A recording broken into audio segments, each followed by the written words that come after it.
80% तांत्रिक ज्ञान आणि 20% प्रत्यक्ष द्राक्षशेतीत काम. नमस्कार द्राक्ष बागायत बंधूंनो. प्रशिक्षण 80% तांत्रिक ज्ञान आणि 20% प्रत्यक्ष द्राक्षशेतीत काम. एक छोटीशी कथा सांगतो. एक मूर्तिकार होता. 30 दिवसापर्यंत त्याला मूर्ती काढण्यासाठीचं त्या राजानं फरमान सोडलं होतं.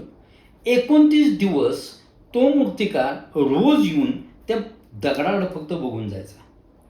राजानं फरमान काढलेलं होतं, 30 दिवसात मला मूर्ती पाहिजे. मूर्ती अत्यंत अवघड होती, आपल्या द्राक्षशेतीसारखीच. पण 29 दिवस झाले तरी ह्यानं छने आणि हातोडा हातात घेतलेला नव्हता. फक्त तो यायचा, दगडापुढं बसायचा आणि घरी जायचा. म्हणजे त्यातलं तो 80% त्यानं त्या दगडाकडं फक्त पाहिलं.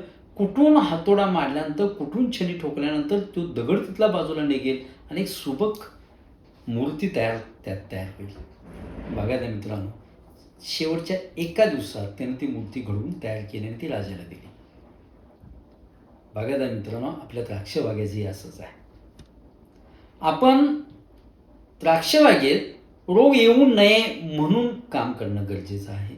सूक्ष्मगट निर्मिती आपोआप व्हायला पाहिजे, अशासाठी काम करणं गरजेचं आहे. खतं न घालता सुद्धा द्राक्षशेती आपल्याला कशी कमीत कमी खर्चात करता येईल हे जर नियोजन करणं गरजेचं आहे. रोग आणि किडी अन्नमूलद्रव्य व्यवस्थापनावर कशा कंट्रोल करता येतील याचं आपण नियोजन करणं गरजेचं आहे. एक चांगला बागायतदार द्राक्ष बागेत फक्त 1 तास काम करतो, बागेचं ऑब्झर्वेशन करतो. ते ऑब्झर्वेशन कसं करावं हे शिकण्यासाठी बागायतदार मित्रांनो प्रशिक्षण घेणं गरजेचं आहे. ह्यासाठी माझी विनंती आहे आपल्याला, येत्या 4 आणि 5 एप्रिलला आपण जिजामाता मंगल कार्यालय इथं तासगावला प्रशिक्षण घेऊ आणि प्रशिक्षण घेऊन तांत्रिक ज्ञान घेऊन मग प्रॅक्टिकल करून घेऊन आपण काम करण्याचा प्रयत्न करूया असं मला वाटतं. माझी विनंती आहे की ज्या बागायतदारांनी प्रशिक्षण घेतलेलं आहे अशा बागायतदाराशी सुद्धा आपण संवाद साधावा आणि प्रशिक्षणाबद्दल त्यांचं मत विचारून आपण प्रशिक्षणाला नक्की या. धन्यवाद.